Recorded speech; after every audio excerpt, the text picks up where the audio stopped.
Thriller, Big Ass Shark. Give it up for Briar Lee Mitchell. Thank you. What a fun place. This is the first time I've been to SharkCon, and I've been having just an amazing time.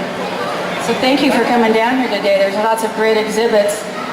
Yes, I'm an artist and a writer, and am here today talking about my books, but wanted to talk mostly about this one, The Big Ass Shark. This is one of the first ones I published with Permuted.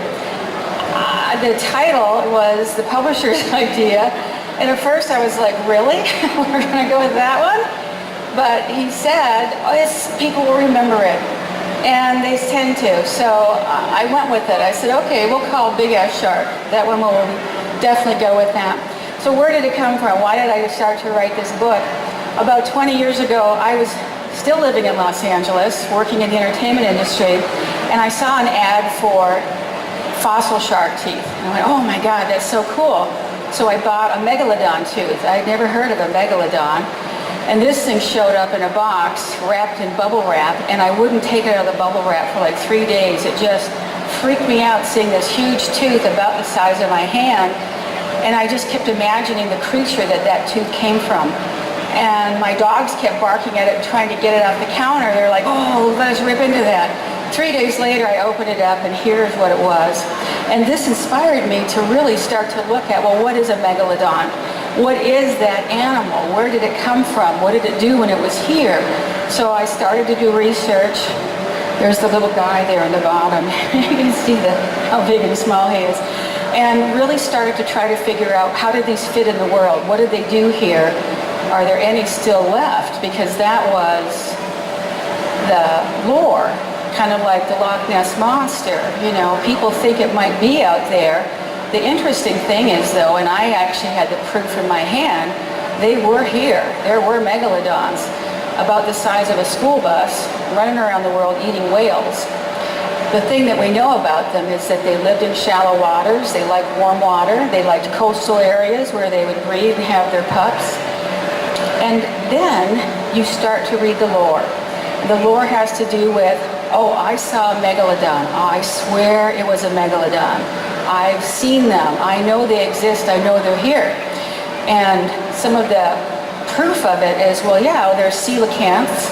We thought they were extinct, and then in 1938, somebody fishes one up near Africa. And then in 76, a megamouth is caught. Nobody had ever seen one of these. And in 1925, they saw the first giant squid. So people are thinking, well, if those are here, there's got to be a megalodon roaming around the world. So then I'm trying to picture, what would a megalodon do in this day and age? How would they interact with our world as we know it? So my imagination is pretty extensive, and I could picture, well, I don't know if it's going to jump up and grab an airplane out of the sky, but it was kind of a fun notion to think about. And I started to do a little more research, and then I saw this story where fishermen in Australia, and this happened in 1918, they were in their boats, they pulled up their lobster pots. So they're all sitting on the surface and they're going along collecting the lobster. They swear a huge white shark that would have been 50, 60 feet long, or even longer, actually, these are meters, came up and swam along, ate all of the lobsters, ate all of their gear, and these seasoned fishermen said, there's no way we're going back out in the water again. This thing is out there. We saw it. This story intrigued the heck out of me. So I started to write Big Ass Shark. I had what I wanted to go with.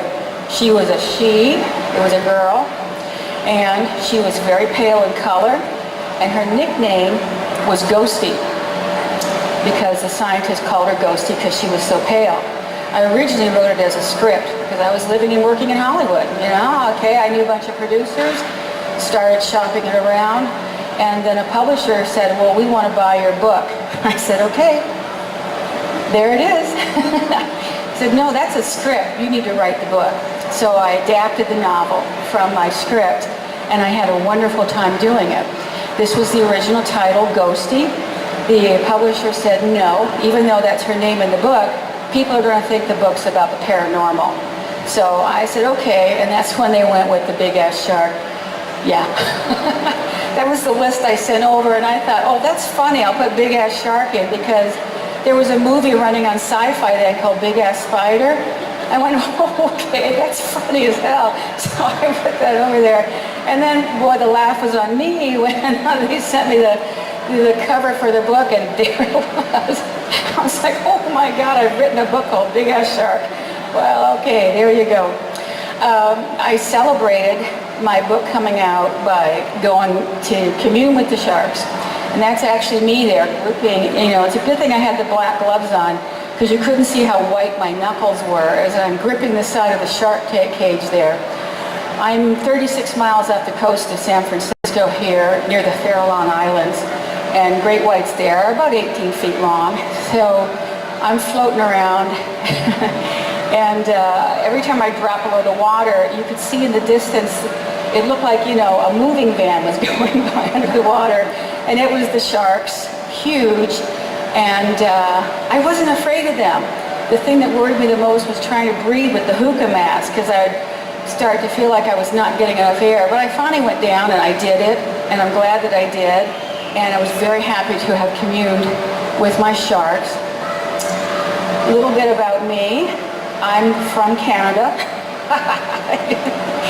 but I've lived most of my life in Florida and California. I left the snow behind. I was happy to do that. I don't know how my mother did it, because there's 5 of us, and she would wrestle us into these snowsuits that back then, they're not flexible like they are now. I don't know how she did, but she got us all in there and then literally threw us out the door in the wintertime, and off we would go. I started my career as a medical artist, and I did this for years, and I still do from time to time. I have a master's degree in medical and biological illustration from the University of California in San Francisco. So for years I worked at Harvard and Yale, and my office was at Johns Hopkins, and I illustrated a lot of books and a lot of movies on surgical procedures.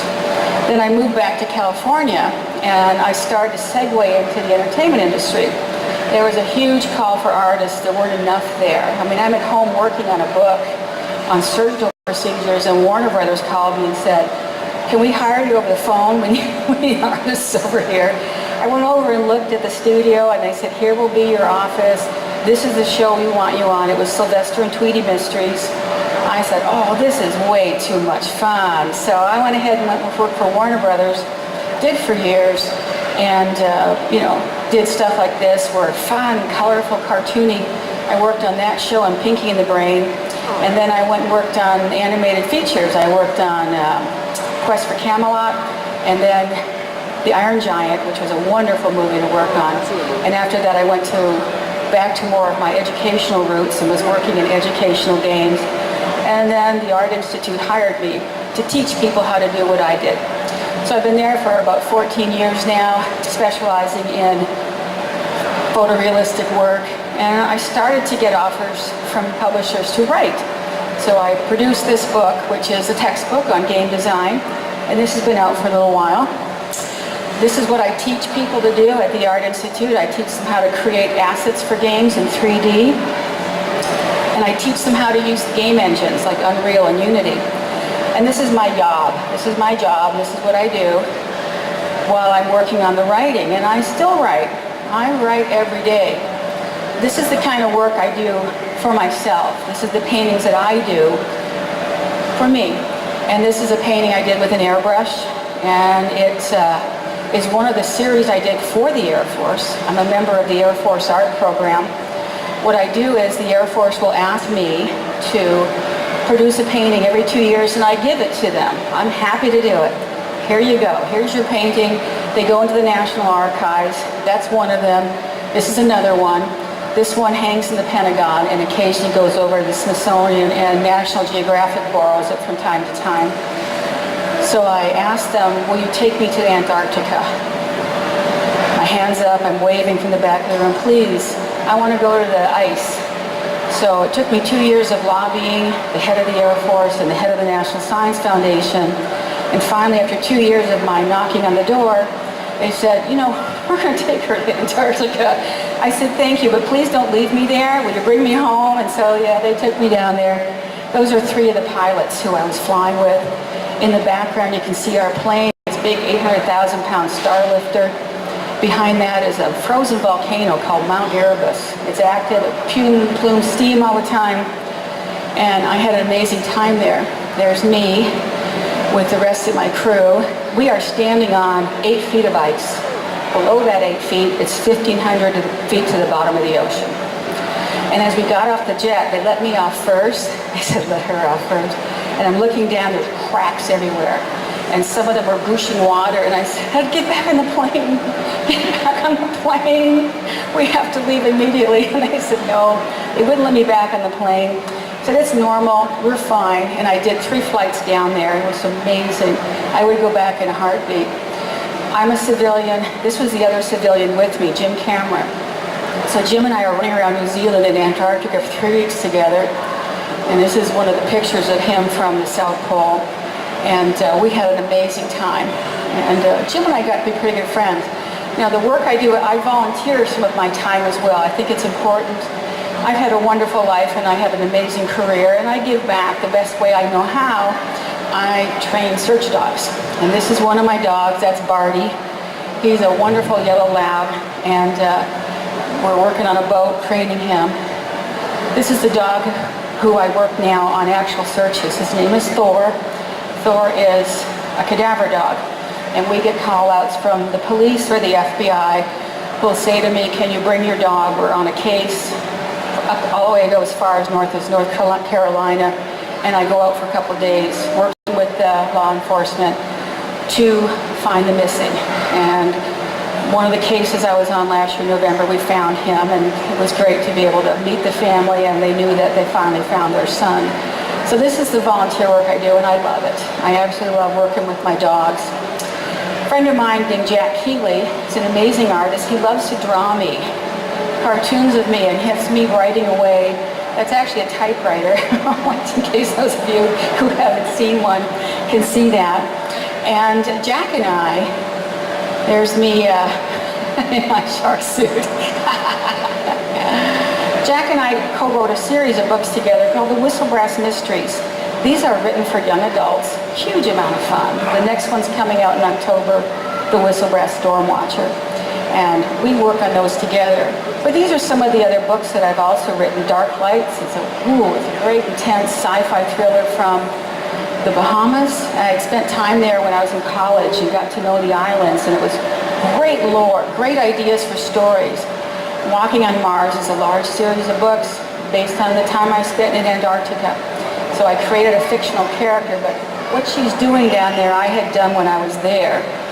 And there's a series of 10 short stories along with 2 full novels. Apparitions is also out, and I have these over here. My booth is behind you guys over at 103, and I've got copies if you want to come over and take a look. And I'm happy to sign books today. And Apparitions is a scary ghost story. It takes place in a haunted hotel. So as I'm working, I think about the amazing people I have to work with and the wonderful story ideas. And again, a cartoon from my friend Jack. I like to create mayhem and destruction and all kinds of fun stuff. And so he did this cartoon of me. So yeah, I'm behind you in 103. And that's my website, MR.GEEKMEOUT.com. You can go on there and you can look at the other books that I have, other artwork I've created. You can talk to me. There's a blog and there's a nice little contact page. I love to hear from people. And that's my website, so you can take a look at that. Thank you very much. Let's hear it again for the wonderful and amazing Briar Mitchell. Thank you.